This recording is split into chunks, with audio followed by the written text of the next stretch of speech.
Clendenin and Westlock for the Tartans. Left to right across your screen will go the Tartans. Right to left across your screen will be Emory. They're in the home whites.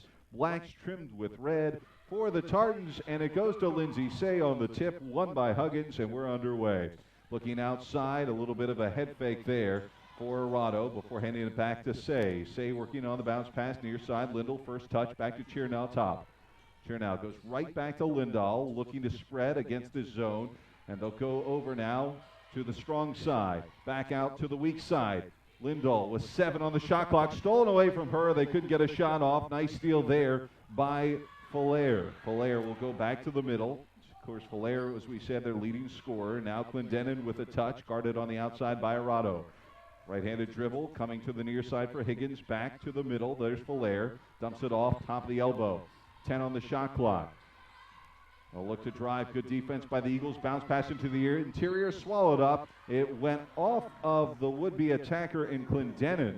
Looked like maybe that Chernow got a piece of it, although it was off of the Tartans.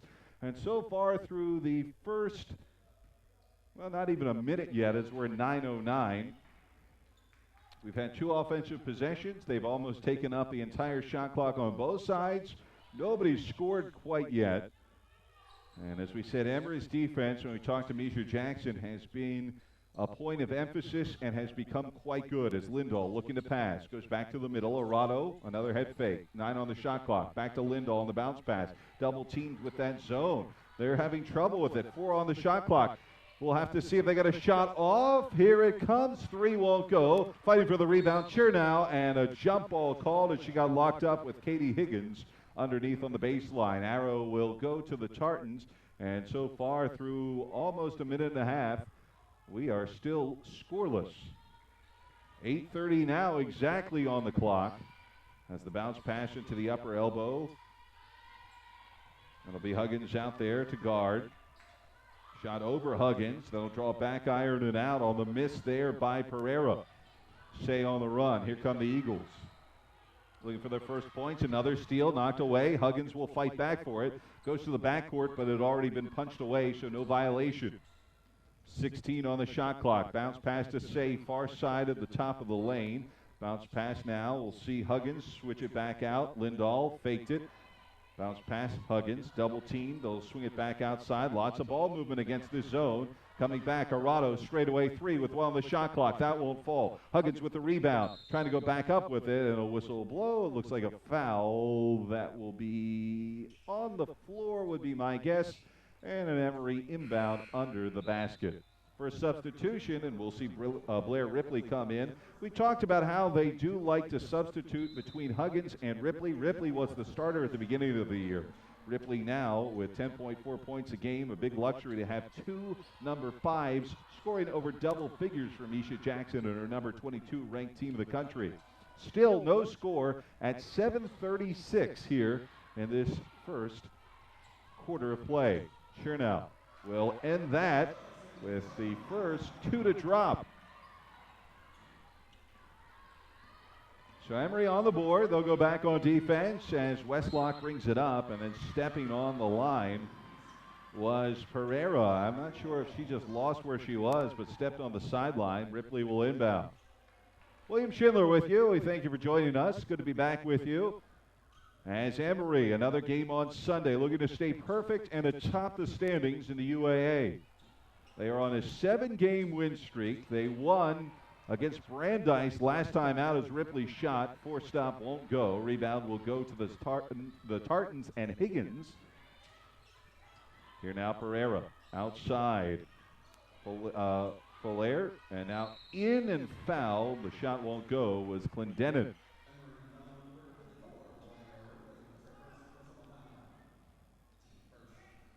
It'll be on Ripley, her first personal. Huggins will return.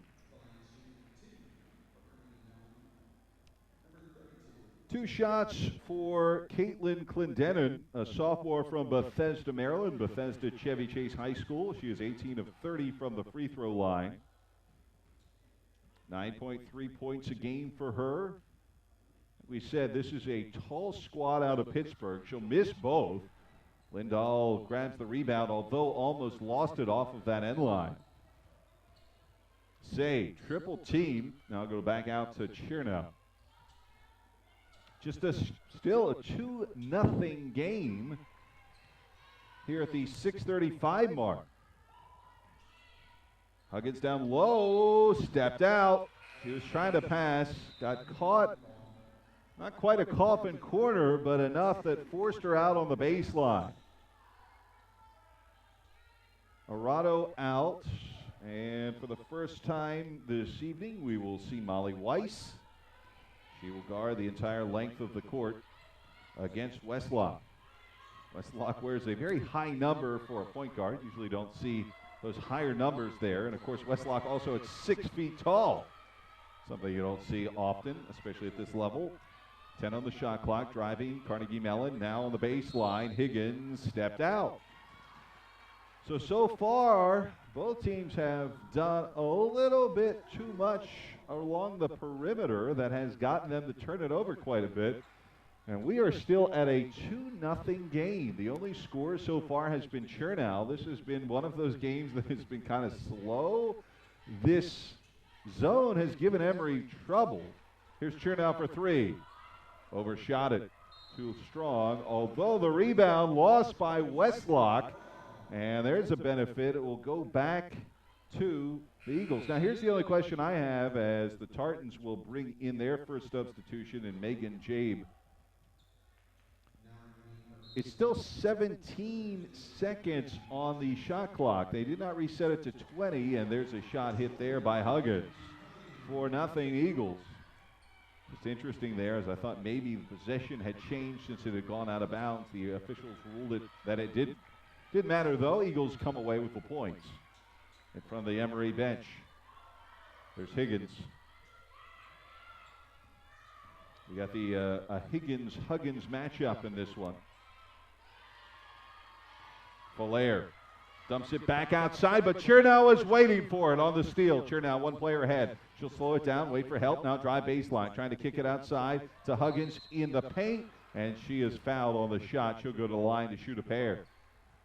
Still 4-0 Emory, but they'll look to change that as they'll also have Kennedy Cater in to spell Lindsay Say.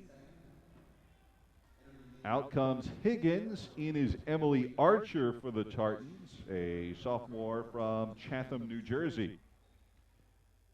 At the line, the sophomore from Winston-Salem makes it 5-0 hitting the first. She came in 26 of 40 from the line. Like we said, she leads the team, does Tori Huggins, in scoring at 12.4 points a game. Good on both. Eagles up by 6 as we near the halfway mark in the first quarter of play. William Schindler with you, and right now, this team from Pittsburgh, the Carnegie Mellon Tartans at 0-3 in the UAA, has not found the scoreboard halfway through the first quarter. That's going to change there on the little pick and roll, and Emily Archer, coming off the bench, gets the first points for the Tartans, 6-2. Here's Lindahl driving with the left hand. She'll look to pass, bounce pass a little bit backwards to Cater in the lane. They'll find outside now to Weiss, who then will reverse court to the near side. Chernow slows it down, 10 on the shot clock, resets a play. Gets it right back from Lindahl, goes down to Huggins, inside cutting, and floating it up, Kennedy Cater. Cater puts it back to a 6-point lead, 8-2.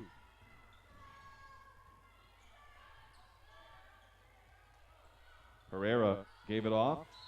Clendenin, guard on the outside, looked like maybe a foul away from the ball. It'll be on the Eagles. It'll be on Erin Lindahl. She'll come out. And it looks like Arato will return for Lindahl.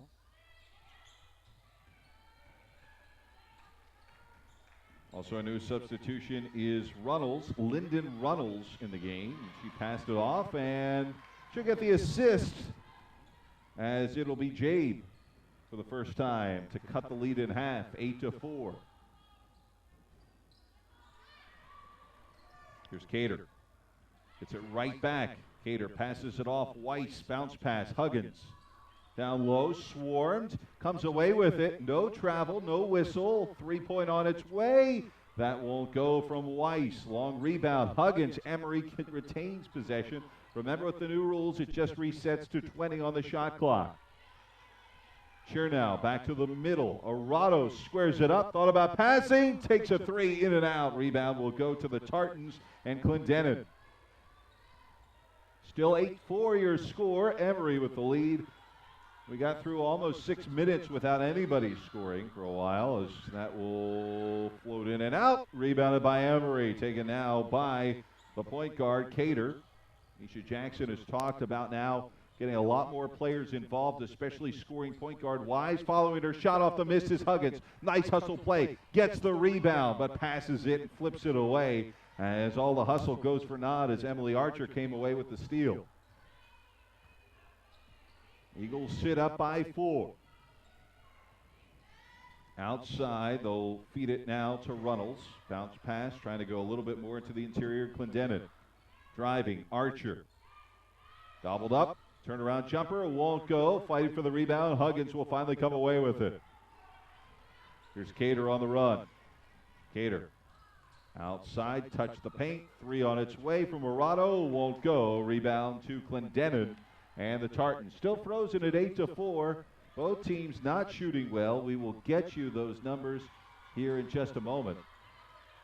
As we get a look at them, I'm going to assume they've not been so great.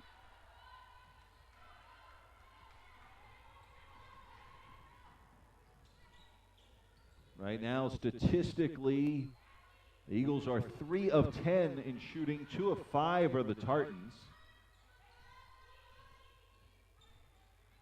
Seems like there's been more shots than that, but I guess not. Just a lot of ball possession, trying to fight against this zone. A little bit too short there from Huggins. So they'll slow it down, will the Tartans. Jabe with it, back out to the middle. Runnels, bounce pass. Clendenin deciding. Inside, right hand, fouled, and counted. Megan Jabe, the senior from San Jose, California, makes it a 2-point game and could make it a 1-point game with a free throw. Eagles will have Chernow and Huggins to the bench. Returning is Lindahl. We'll also see into the game for the first time Mariani Alza, freshman from McLean, Virginia, 3.4 points a game. And as we mentioned, at the line is Jabe. And she will connect. Jabe will check out. Westlock replaces the shooter, and it's a 1-point game in 1 minute and 18 seconds here in the first quarter of play. So the Eagles have gone quiet after scoring. It looked like maybe they would start to open things up a little bit. It has not been the case. They have played and give credit as a travel call against Emory. I'll turn it over. Give credit to the Tartans. Playing this zone, got a bit of a pressure zone, which is different than most teams. And long and tall lineup. They've slowed it down, and it has worked for them as they only trail by 1, 8-7. Both teams got off to that rocky start. Inside, here's Archer. They'll go back outside. 3 on its way, won't go. Rebound there for the Eagles, and it looked like that was Alza who grabbed it. Lindahl thought about a straightaway 3. Head fake now, drives into the paint on that far side baseline before swinging it back out to the top, and Weiss down low and counted. Scoring is Anna Arado on the baseline. Fouled, and at 31.2 seconds, she'll go to the line. Have another look at that drive and score. Swinging it back out to the top, and Weiss down low. And there you go, even with sound on it. We got our sound on the replays as well. And she'll hit both. 3-point play. The foul was against, I'm going to say, Cameron Pitts. Didn't know she was actually in the game, but that's what they have on the scoreboard. They might have gotten that number a little bit off. Well, Pitts actually is in there. She just snuck in. So she just is in the game and picked up a very quick foul. So that is correct. She is the right player. Lady, a senior from Frederick, Maryland. Inbound, couldn't get it off. They were trying to go actually to Pitts, and that got touched by an Emory player. As Westlock will inbound 14.2. 11-7, Emory with the lead. Get it back into the inbounder, back to the top of the key. Here's Runnels, 7 on the shot clock, just a point, maybe 7-second difference between shot clock and game clock. That'll go, and that'll end the first quarter as Pitts gets on the scoreboard with her first 2. And after all of that, 11-9 is your score. Emory slightly ahead after a defensive battle for both teams. Well, look at Emory by the numbers. First, Emory is UAA ranked in scoring defense. That's really no surprise when you look at how this game has transpired so far. 5 is the number of double-doubles for Tori Huggins this year. What a sophomore campaign for her. 13 is the number of games Emory has outscored opponents from the field. 25 consecutive free throws made by Allison Chernow. We did mention she's 4th in the country, which also means there's 3 other players ahead of her, which is kind of crazy since she's only missed 2 all year. Erin Lindahl, 3-point percentage. She is 1st in the UAA, and that's kind of no surprise, even though she started a little slower. Lindsay Say, career and assists, we mentioned that earlier, 2nd all-time at Emory at 449. You know, she gets overlooked in so many things because of the offensive numbers. I mean, if you just started looking through box scores, you'd say Lindsay Say at 3.3 points a game. She only has 1.1 rebounds a game. She's 1 of 5 from 3. So what's the big deal? Well, the senior, as we mentioned, is got 42 assists this season. Those 449, 2nd all time. And assists, and you know, I mean, that's something to throw around when you look at how good this program has been over the years. Erin Lindahl, we should mention, is only 69 points away from 1,000. So there's some milestones individually for Emory to look at. This 12-2 team on the year, now number 22 in the country. With an 11-9 lead here in the second quarter of play. 3 on its way, in and out. Rebounded by Lindahl off the miss there of Arado. Lindahl driving back and gets it to go off the glass. So Lindahl now on the board, her first points. Good to get her going. They need her to play well, and now Emory up 13-9 on the outside. The Tartans with Westlock. They're trying to move it to the middle, and Clendenin. 10 on the shot clock. Clendenin thinks about it, shoots over Huggins, and will drain it on the rainbow. 2-point advantage for Emory, 13-11. Say. Nice spin move, gets it back. Huggins can shoot a 3. Thought about it. It's worth mentioning. Huggins, who now and then will shoot that 3, instead gets fouled. Foul occurred on the floor. It'll be an inbounds pass with 20 on the shot clock for the Eagles. We'll have Say go and inbound.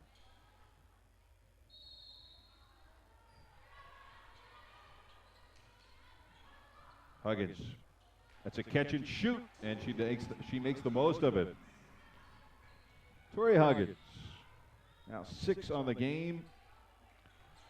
Just about halfway to her average. She had 12 points, 8 rebounds against Brandeis. It's a big win on the road. They won at NYU and then at Brandeis. 2 big wins, especially that last win, their last game. It's a big comeback for the Eagles. We'll get into that in just a moment. It's right now the Tartans with 6 to shoot, trying to drive, losing it, goes over to the Emory bench. Out of bounds, it'll be Emory ball. Well, that 7th straight win, Emory had to outscore Brandeis to win that game, and we'll tell you about that after these substitutions. Jabe returns, so does Falaire, their leading scorer for the Titans. The Eagles outscored the Judges 21-3 in that game from the late 3rd quarter on the road. Chernow almost looked like she had a little bit too many steps. They don't call it. It would be a missed shot there by Lindahl, and the Emory will grab the rebound. So at the 8-minute mark, still possession. Say outside. will go to Arado. Huggins, bounce pass. Lindahl down low. Won't shoot it. Instead goes back out. 3 on the shot clock. She's going to hit or take a 3 as Lindahl can't hit it. Chernow grabbed the rebound and was fouled from behind. Like getting a mid in there was Megan Jabe.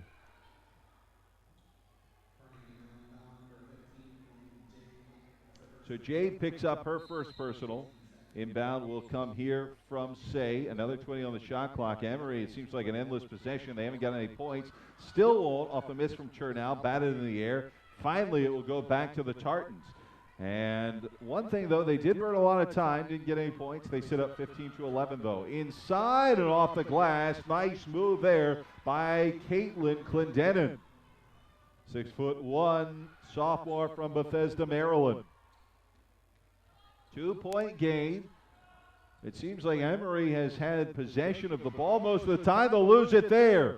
They were trying to get to Lindahl, and getting in the passing lane was Jabe. She'll move it out to Falaire. Here's Archer. Falaire again. 7-minute mark. Clendenin knocked away from her. Loose ball picked up by Chernow. Emory on the run. Top of the key. Say, Lindahl. Remember we told you she's first in the UAA in threes. Instead, Arado will go back to Say. Swing it through Chernow. 15 on the shot clock.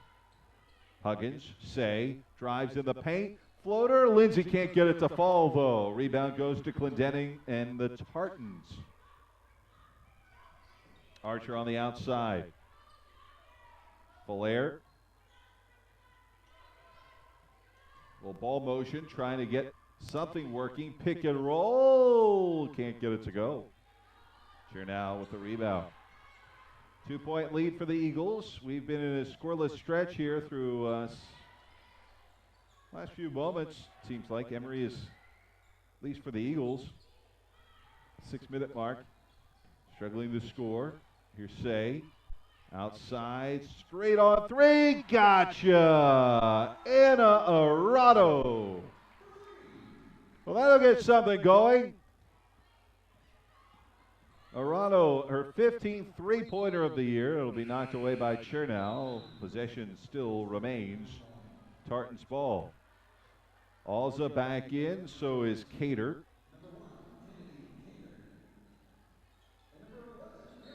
18-13 is your score. Tartans looking for some of their offense to shine. 3 on its way from the near side and answered right back from Westlock. So Lee Westlock answers with a 3 of her own. And now Emory with Alza. See that zone and couldn't get anywhere past it. Falaire with the steal on the other end, stripped away. Nice work there by Alza. Bounced off of a Emory player, not a Tartan player. They will rule still Tartan basketball. Emory up 18-16. Not the score we figured we have here at the 5:06 mark. In fact, Emory averages 70.6 points a game. They do hold their opponents to 53.4. That is a huge difference of 17.2 points a game. Weiss will check out. She'll replace, or check in. She'll replace Lindahl, who checks out. But yeah, 70.6 points a game, and we're 5 minutes away from halftime. That floater will tie it up. Shot good there by Clendenin. Well, through all that, we are tied. Right now, Emory shooting just 7 of 22 from the floor. They are only 1 of 10 from 3. Tartan 7 of 15. And we've got a foul on the floor. And right now, the story of this game has really been the zone defense and how good it's been. It'll be a second personal foul on Anna Arado. But give the Tartans credit. Just look at this game on paper. It shouldn't be that much of a contest, although in UAA play, you never know. Driving to the basket and foul were the Tartans and Clendenin. She'll go to the line. It will be on number 22, Allison Chernow. Huggins returns. Checking out is Arano. She has 2 personal fouls. She'll be on the bench. As Clendenin to the line. 18 of 30 on free throws for her for the season. Hits her first. And now all of a sudden the Tartans have the lead. I'm trying to think if that's their first lead of the game. I believe it is. They didn't lead at any point in the very early going. Pereira will return. She will replace Falaire for the Tartans. 2 free throws good, and now this team from Pittsburgh sits up by 2. Trying to remedy that. The floater won't go. A miss by Kennedy Cater. Emory cold so far tonight.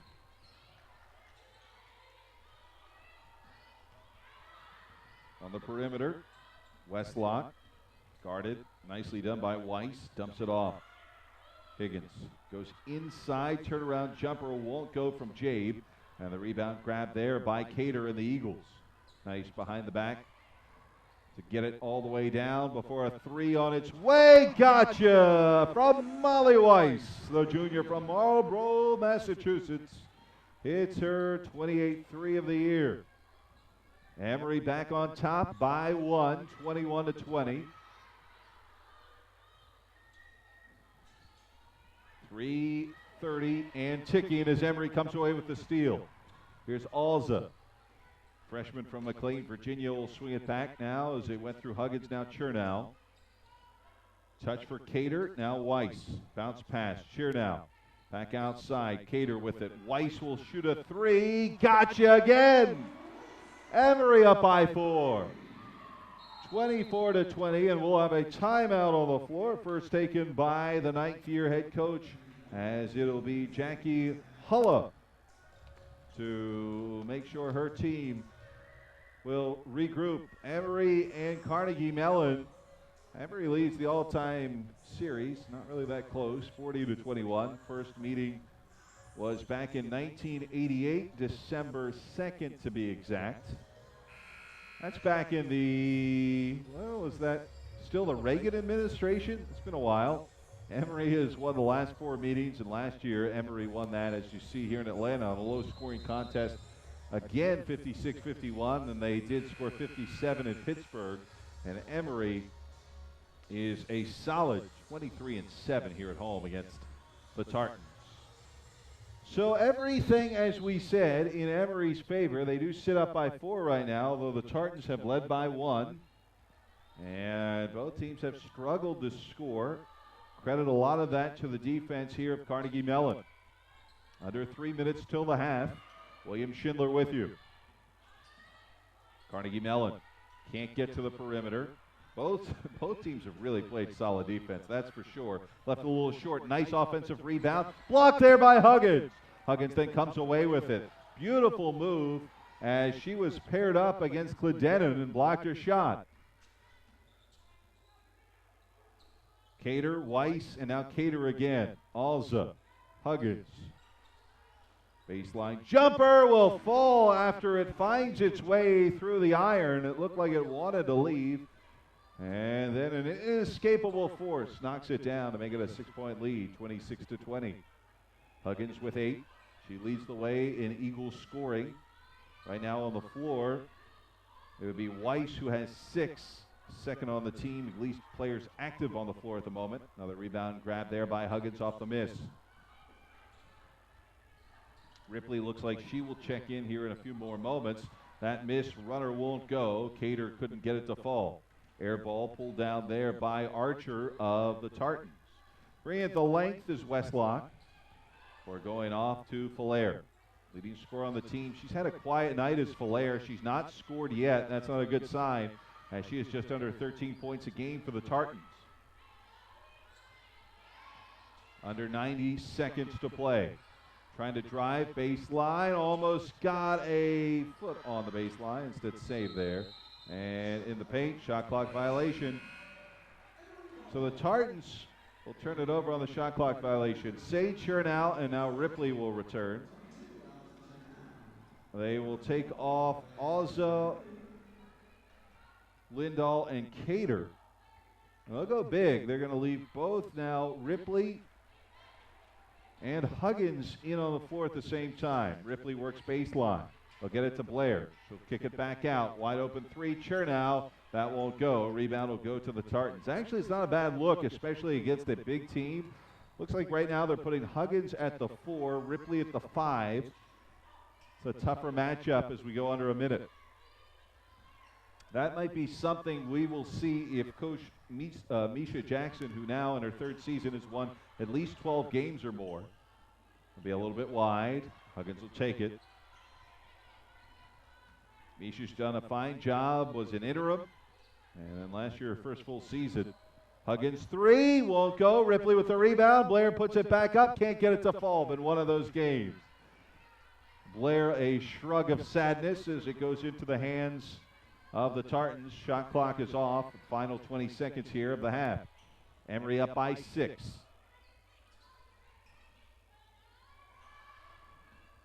Tartans siphoning away time. Here's Archer. Now they'll get into the paint, trying to turn around Clendenin. Can't get it to go. Put back up by Westlock. Ripley with the rebound. 1 second. Chernow. Good if it goes. It's short.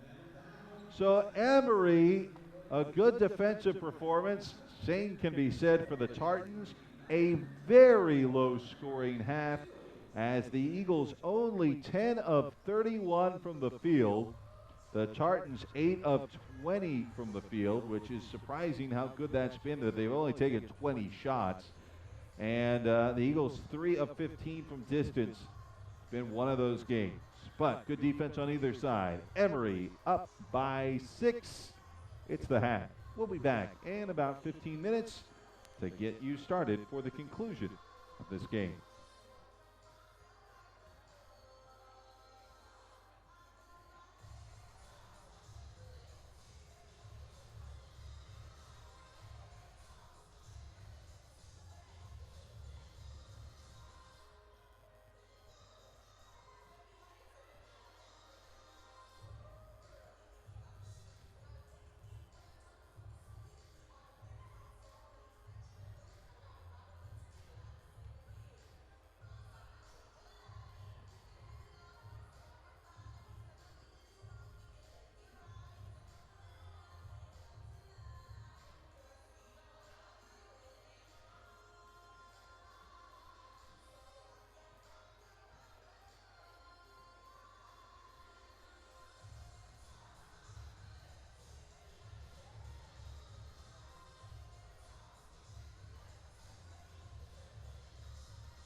Welcome back to the second half, everyone. William Schindler with you as Emory, the number 22 ranked team at D3, 26-20 with the lead. Let's have a look at Emory leaders.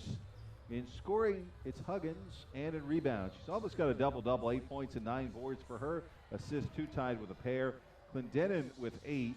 She also leads in rebounds. Really, the story for Carnegie Mellon at this point has been really the missing points or anything really from Michaela Falaire.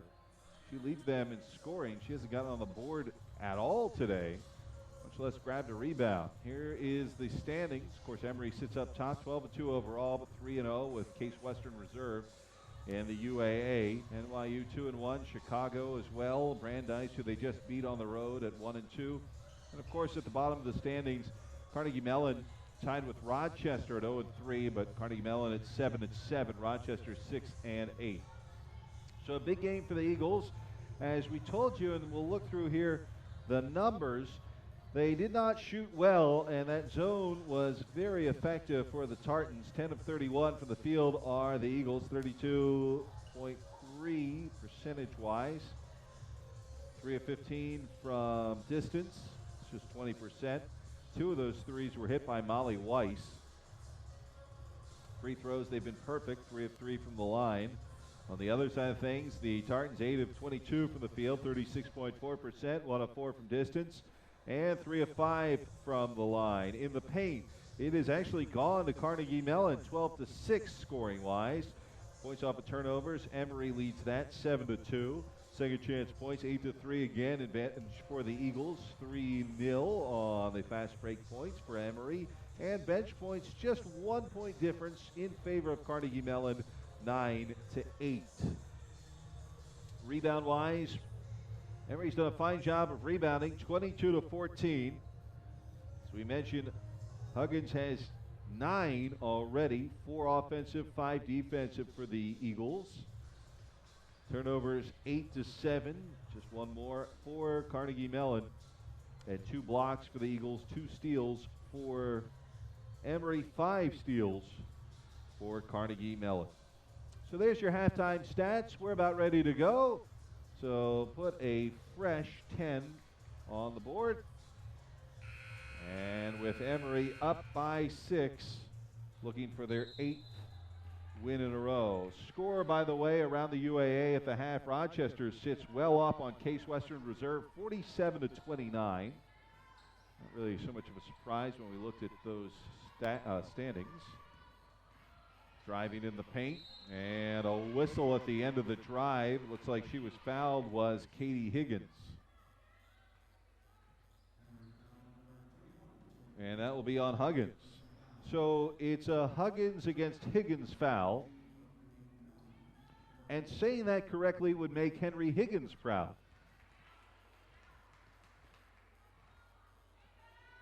And we just got a major eye roll from half the audience. But still, we'll take that. 26-21. It's now 26-22. Both made there by Higgins, senior from Montclair, New Jersey. So the Tartans get those first 2 points on that foul out of the half by Tori Huggins. First personal foul we should mention on Tori.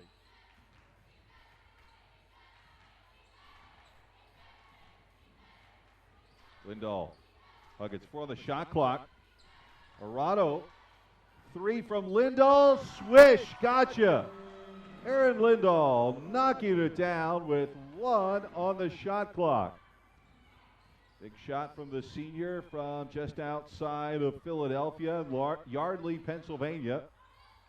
29-22, a 3 on its way. That won't answer, though, for the Tartans gathered there to get the double-double on the rebound.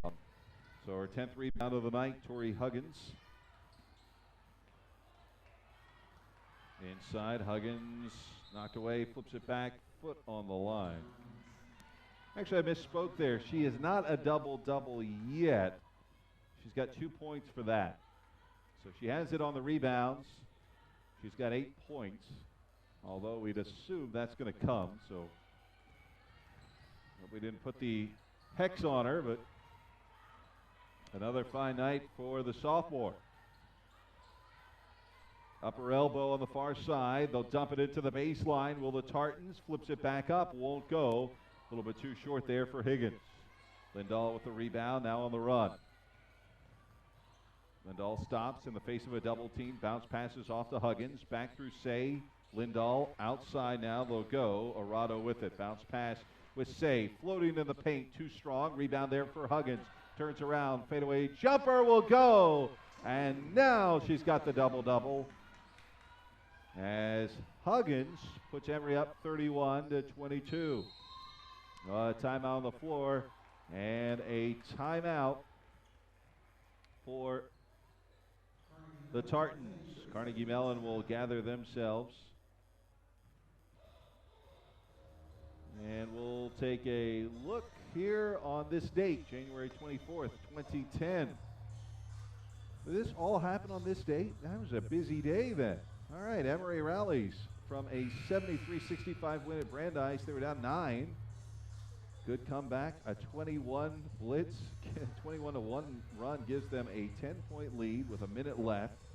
And then Courtney Von Stein, career high 18 points, 5 of 6 in the over three-pointers. Whiteside's at 16. Emory at 24 points. There you go. Good day to remember. 31-22 right now is your score. Emory with the lead. 7:47 and ticking. And that'll change on the two-pointer there by Westlock. She's had a good game. 5 points for Westlock. 7:35 with Lindahl in front of her own bench on the far side. Step inside the three-point line before retreating. Arado knocked away. Lindahl will gather it. 10 on the shot clock. And Emory's had trouble just penetrating all evening. They like to get a foot in the paint if they can. Not on that paint. That's the baseline as it was passed out of bounds to Huggins. Turnover there. They like to do is get a point, though, in the key if they can. That's one of Misha Jackson's tenets. Likes to drop it down low and then kick it back out if they can do so. I figure that's a quality possession as long as the ball touches the paint. Backing down is Higgins, out of bounds, knocked away by Huggins. Lindsay Say checks out. Returning to the game for the Eagles is Kennedy Cater. 15 on the shot clock, inbound upcoming for Carnegie Mellon. First, there will be a ball, and head coach of the highly ranked men's team. Coach is getting his workout in. Nice work, Jason.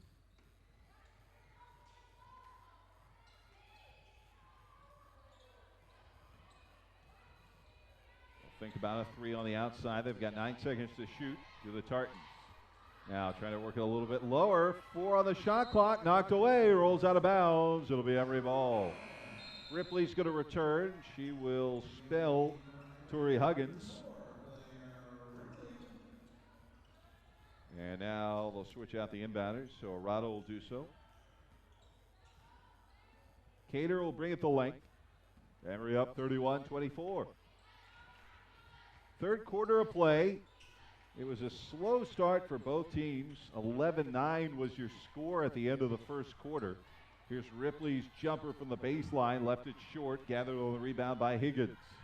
Here come the Tartans with Westlock.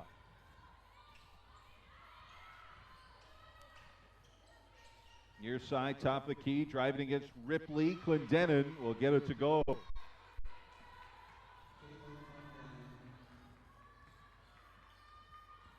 (31-26) your score. The Eagles with the advantage. They'll dump it into Blair Ripley. Quickly double teamed on this zone, the 2-3 zone. Chernow finds space. Lindahl in and out for 3, but ripped away on the rebound. Beautifully done there by the guard, Kennedy Cater. Whoa. Here's Ripley, mid-range jumper from the baseline, knocks it down. What a hard shot. That mid-range jumper, depth perception-wise, is very hard to pull off. Just from that angle, she made it look easy, 33-26. Ripley now with 2 points for her off the bench. Foul in the paint. Let's see who that'll go against. 2 shots. Looks like it'll be on Ripley. Second personal on Ripley. Ripley, 28 blocks this season. She had 12 points off the bench in the last contest up at Brandeis. Back in comes Molly Weiss. Aaron Lindahl will check out. Knocking down the first is Katie Higgins.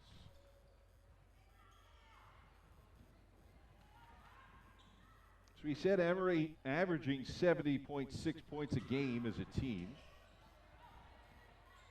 17 points better than their opponent. 443 is their shooting percentage usually. That gets knocked away. Cleaned up before it goes in the backcourt. Cater with it. Goes outside. Weiss thought about a 3. Holds it back. Pulls it back to Chernow. 3 on its way. Arado! Gotcha. 36-27. Emory up by 9.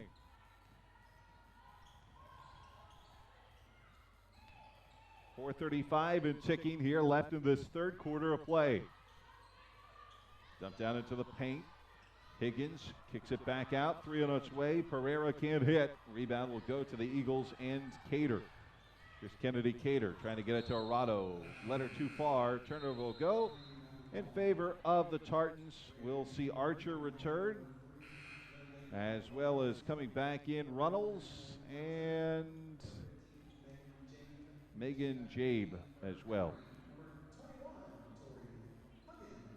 Tori Huggins will come back in. This worked well for the Eagles in those final moments as Arado comes out. So they'll have Ripley and Huggins on the floor at the same time. So they'll go big. Misha Jackson's squad with the Twin Towers down low.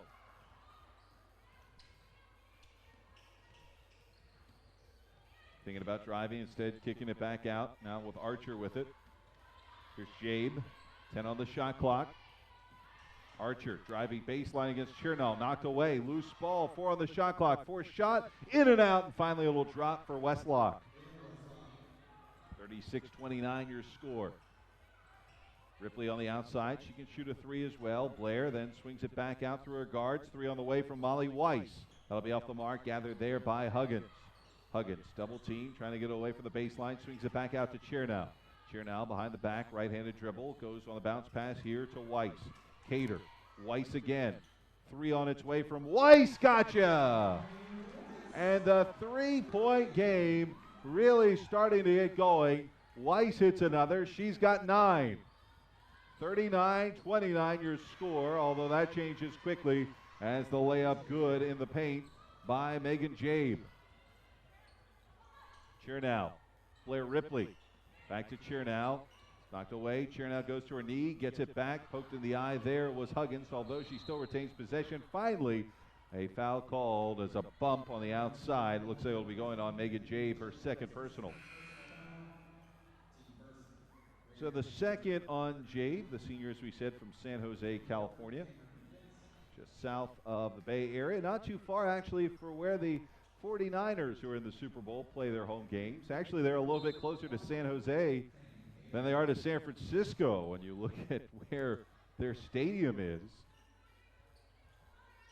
A more convenient locale would be San Jose. 8 on the shot clock. Here's Ripley. 4. Gets it into Huggins. Turnaround floater. That'll be a little bit short. Fighting for the rebound and a jump ball called. As 2 number 1s both locked up. That was Archer and Cater. Possession arrow will be in favor of the Eagles. And at 2:34 left in this third quarter, the Eagles sitting up by 8. Get it back outside. Fresh 20 on the shot clock. Ripley. It's the drive on the perimeter. Back outside with the pass. Lindahl. Keeps ball possession. Weiss with it. Thinking about another 3. Does she have one? Heat check won't go. Lindahl with the rebound, though. resets it to 20. Long possession here for the Eagles. They're running a lot of clock up by those 8 points. Weiss thought about it again. They'll instead go to Ripley. Baseline, 5 on the shot clock. She'll have to look to pass. I don't know if they're going to get this shot off. They get it off, and in! It counts. Weiss. They give her another 3, 42-31. As Weiss now with 9. And that'll be going in Emory's direction. Returning will be Higgins. So Weiss with 9. And just looking here, as for the first time we will see for Emory, Claire Brock into the game, the freshman from Knoxville, Tennessee. Molly Weiss has 12. Huggins with 10. 9 for Arado. Weiss now 4 3-pointers. Ripley with a 3. That won't go. Rebound for Lindahl. Erin Lindahl gets her 6th rebound of the game. Ripley down low. Count it. She's fouled, and it'll go to the line. So Ripley will get points 3 and 4, and we'll see if she can get number 5 from the charity stripe. It'll be the 2nd personal on Cameron Pitts. And knocking it down for the 3-point play to make it 45-31 is Blair Ripley. Blair, the junior at 6'1" from Oak Park, Illinois.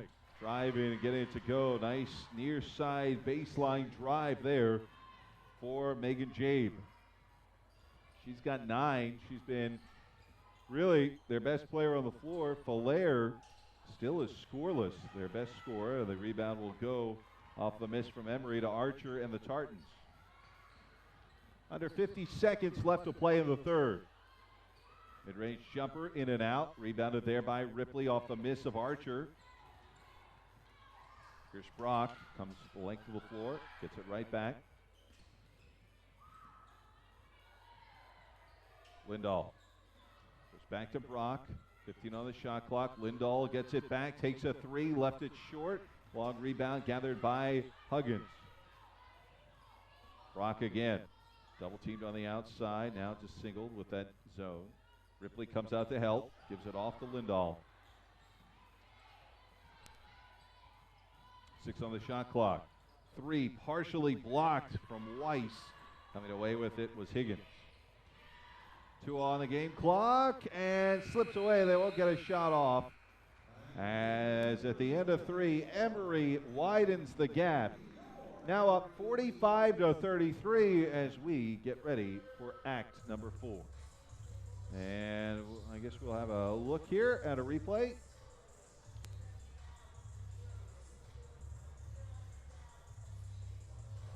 See what we got. This looks like that 3 that was the bank off of there.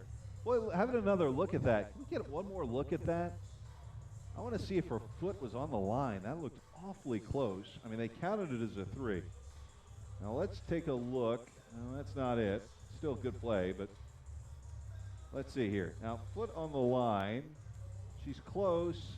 That looked like it was good. Okay. The foot was on the line there, and then she steps back, establishes, and takes the 3.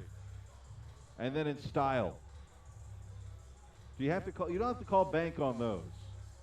That was pretty good, though, and that was the correct call. I was wondering about that in real time. Obviously, they credited her with a 3, but it was so close that I thought maybe it could have been a 2. And it looks like the officials definitely got it right after we got a look at that replay. And I'd like to thank you for joining us again. It's been a while since we've gotten to talk. Emory's been on the road. Of course, I've been on the road as well. But we'll see you again on Sunday. Case Western Reserve comes in, 2 o'clock, the start time there. And then Emory goes back on the road on the 31st of January. They don't return home till February. That's 7 in a row. Beat Bates here at home. On the 2nd of January, Rochester as well. They beat them, beat NYU and Brandeis so far. Those are the 3 in the conference. 3 on its way, a little bit short there by Higgins. Rebound, though, goes the way of Carnegie Mellon. Looks like we're going to see Shenna Zassen in for the first time. Davia Shenna Zassen. She got the rebound there for a moment. Be an inbound under their own basket for the Tartans with 9 on the shot clock.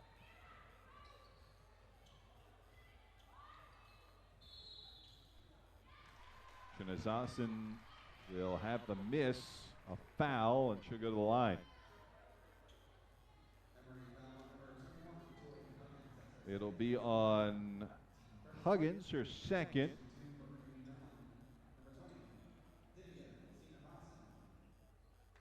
Divya Shinazasan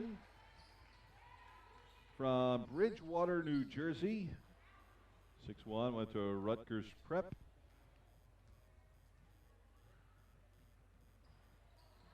Hits both. Here's Lindsay Say, Lindahl. Cheernow. Bounce pass to the interior. Gets it right back from Arado. Does Cheernow. Takes a 3. Left it a little bit too short. Rolled to the back iron and then rebounded by the Tartans. On the outside. Runnels. Shinazasan. Gets it right back. Huggins will guard her. They try to go to Higgins. Or I'm sorry, that's Jabe, rather. And it'll be on Lindahl on a reach-in. Second personal on Aaron. Jade comes out. We'll see Falaire back in. Like we said, Falaire still scoreless. Their leading scorer. I mean, Falaire came in averaging 12.8 points a game. It's going to be very hurt right now as we're in the fourth quarter and she still doesn't have a point. And a foul. Do we count it? Not seeing the signal. I think so. Yes.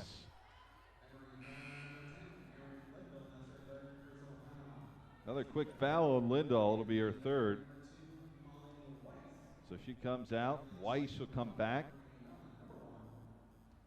He'll send Emily Archer to the line, the sophomore from Chatham, New Jersey, averaging just under 5 points a game. Makes it a 3-point play. She was just about 76% from the line this season. She has 5 points for the game.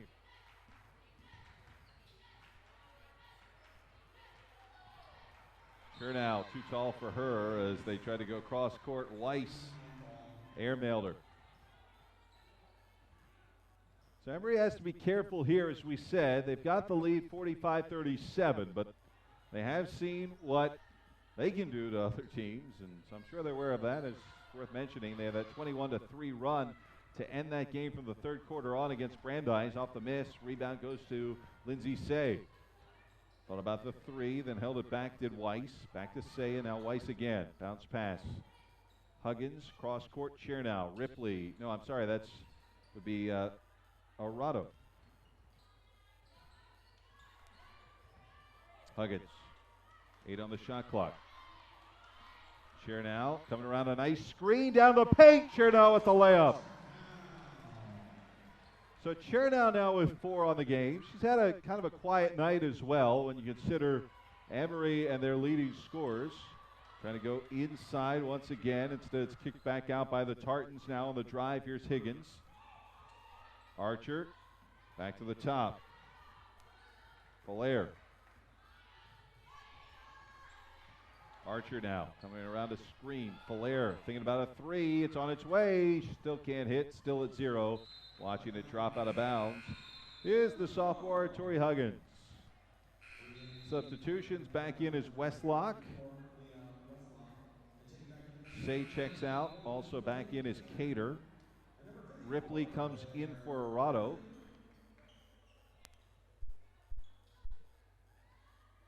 So Ripley and Huggins will be on the floor again at the same time with 7:28 left to play. Emory up by 10. William Schindler with you as Right now, the Eagles, led by Molly Weiss with 12 points and her 4 3-pointers. Let's see if she can have another one. 5 3-pointers. Have yourself a game, Molly Weiss. She's at 15 points, 5 3-pointers, and the Eagles have hit the half-century mark at 50. Blocked. No. Wow. Ripley charged with the foul. I thought Blair might have gotten her 29th block of the season. Instead, they'll say it's a personal foul on Ripley, and it'll be her third. Lindahl returns. Huggins checks out. Mariani Alza back in, and to the line is Archer. It's the first. Carnegie Mellon, a very good school up in the greater Pittsburgh area.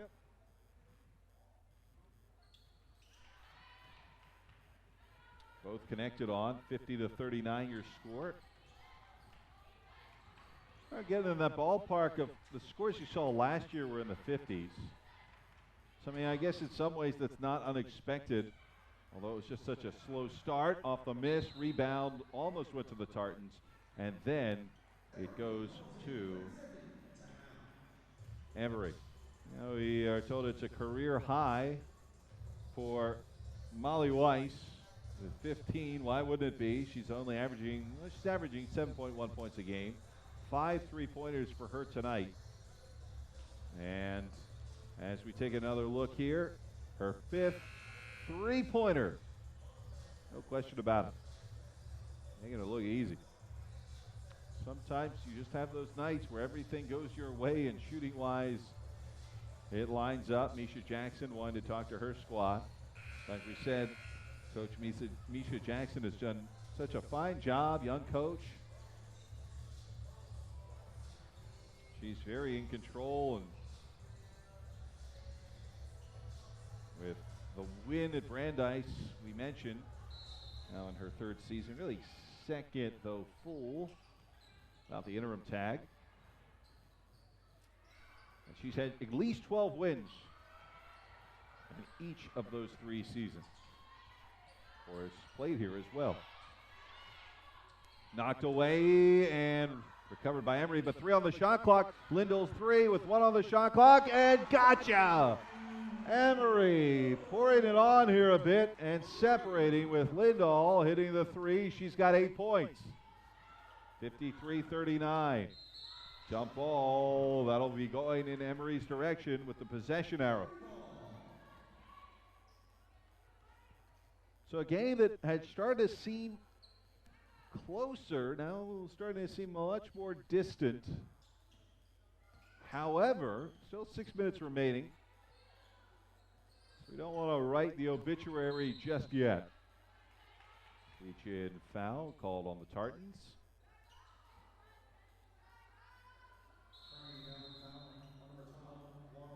It'll be the 2nd personal foul on Laurel Pereira. 5'9" guard from just outside of Chicago in Naperville, Illinois. Well, we got a timeout on the floor. And we'll look at Emory's scoring leaders. Of course, this is for the season. I told you how close everyone is. I mean, talk about a luxury when you have Huggins starting, Ripley coming off the bench. Remember, Blair was starting earlier in the year. Huggins is coming off the bench. I mean, they switched that back and forth, but both of them in double digits. Of course, Lindahl right up there. Chernow in the conversation, Arado, and you know, I think after this game, we're going to start talking a little bit more and more about Molly Weiss. Well, it's a full timeout. We'll take a momentary pause. Be right back in just a few seconds and get you started.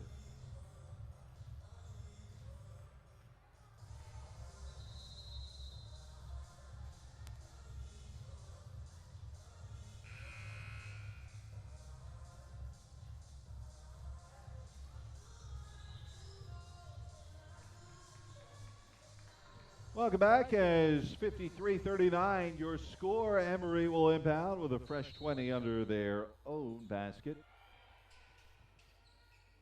Lindahl, double team, slips through, forces it up, can't get it to go. Fighting for it is Ripley, now on the floor and on the baseline. Last touched by Carnegie Mellon.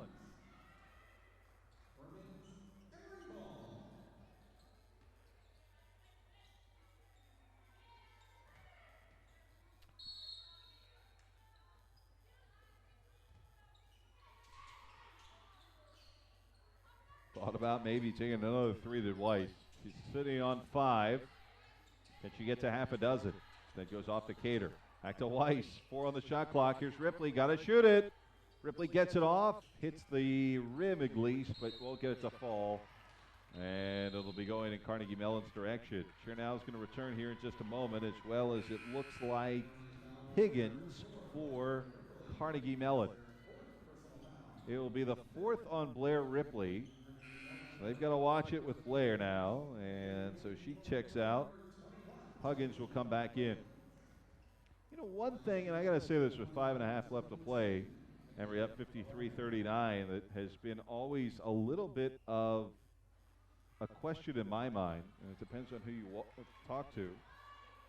As Falair at the line misses her first, and gosh, you got to feel for her. Leading scorer on the team. And can't get anything to go. 0-2 from the line. Still with the goose egg. I mean, that is a night as good as Molly Weiss is having with a career high. Well, on the other converse edge, Falair is struggling. Their leading scorer being held to bupkis right now. Chernow. Alza. Huggins got it taken away. Falair got the steal. So there's a positive as she's guarded by her opposite number in Chernow. Top the key. Clendenin. Driving is Archer. Puts it up. And Lindahl grabbed the board and looked like, they'll call a travel on her. Whoa, looked like she was bumped pretty good from behind, but they'll call the travel. It'll go back to Carnegie Mellon. Say returns. Lindahl checks out. So does Cater. Really back in was Arado.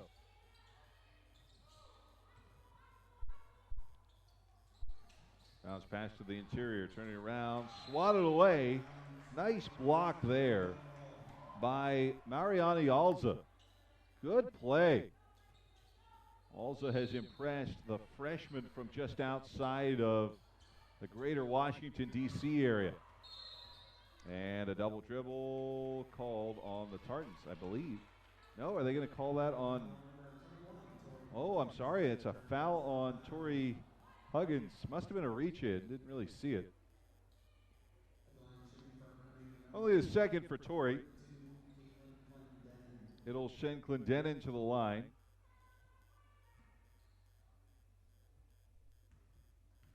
From Bethesda, Maryland. There was actually Governor Glendening in Maryland, not to be confused with Clendenin, her home state. Emory up by 13. Glendenin's had a good game, although she misses that second one. She's got 11 points. Speaking of names, and we were kind of getting into this a few moments ago, as Alza tripped up on the outside.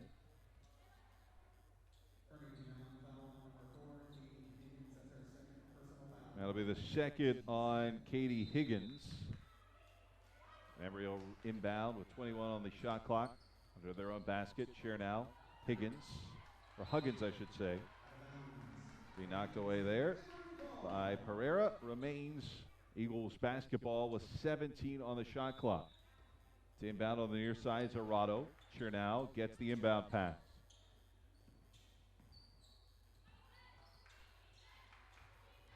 Chernow, 9 on the shot clock. Goes with the right hand, picks up her dribble.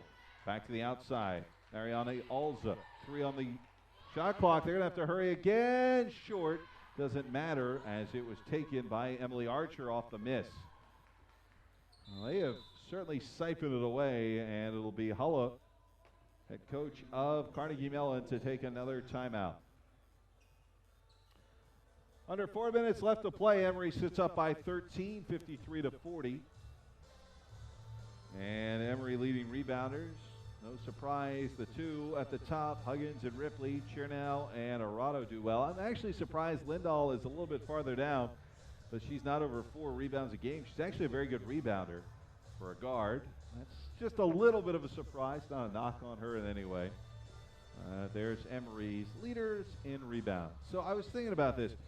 It depends on where you are from. It depends on kind of where you grew up. It's the Caribbean thing, potatoes.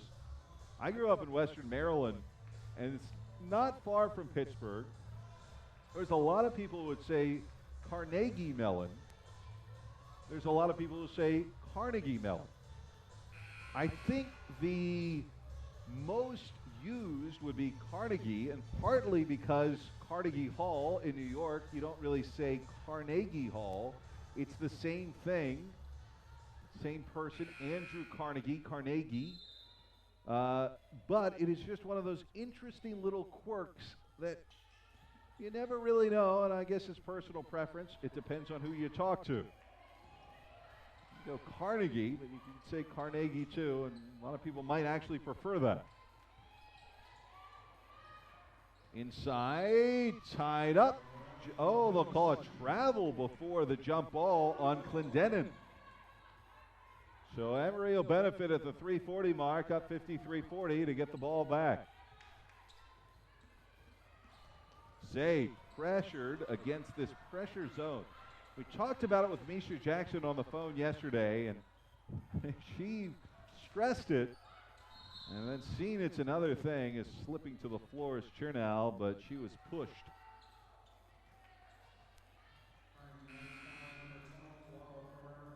It'll be on Pereira, third personal.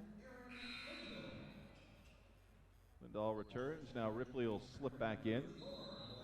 Blair playing with 4 personal fouls will replace Tori Huggins.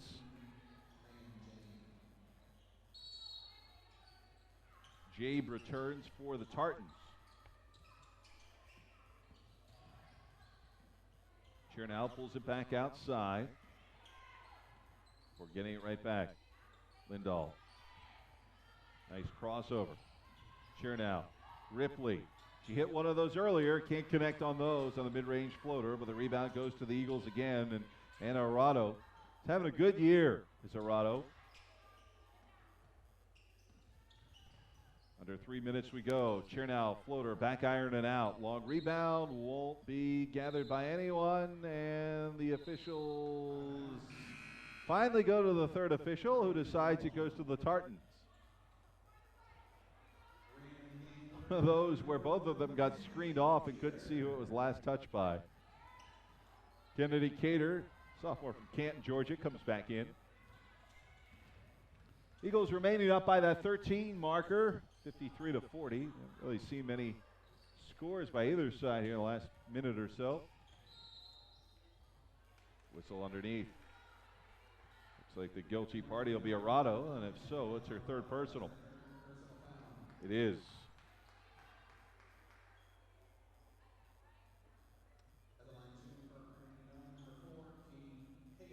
Here's Katie Higgins. Senior from just outside of New York in Montclair, New Jersey, now with 4 points. I think Montclair might be, and I have to look this up for sure, off the miss, fighting for it, jump ball, tied up. It will be going to the Tartans. Montclair might be the area where The Sopranos, I think, was filmed at the end. The famous scene. I'm getting shakes of the head. I don't know if that's a no or not. Close. You guys don't even remember The Sopranos. Oh my gosh. 53-41 your score. Tartans with the basketball. We did our TV polling of filming places for The Sopranos up here, and we came up with a big goose egg. That'll be finally rebounded by the Eagles after it slipped through a few hands. It finally was gathered by Cater. Here's Chernow with it. We tick to the 2-minute mark here to the conclusion of this one. Emory up 53-41, looking for their 8th straight victory and to go to 4-0 in the UAA. Outside, Lindahl, open three. Left it a little short. Gathered the rebound, did Clendenin. Forced up, can't get it to go. Maybe another opportunity for Falaire, and finally will get it. For Falaire, she finally gets on the scoreboard. The senior from Chandler, Arizona, just outside of Phoenix. We said averaging just under 13 a game. She's now just got 2. Got 80 seconds left. Back outside. 4 on the shot clock. 3. They'll get it off the Lindahl. Catch and shoot for 3. And just rims it out. Fighting for the rebound. Finally taken by Emily Archer.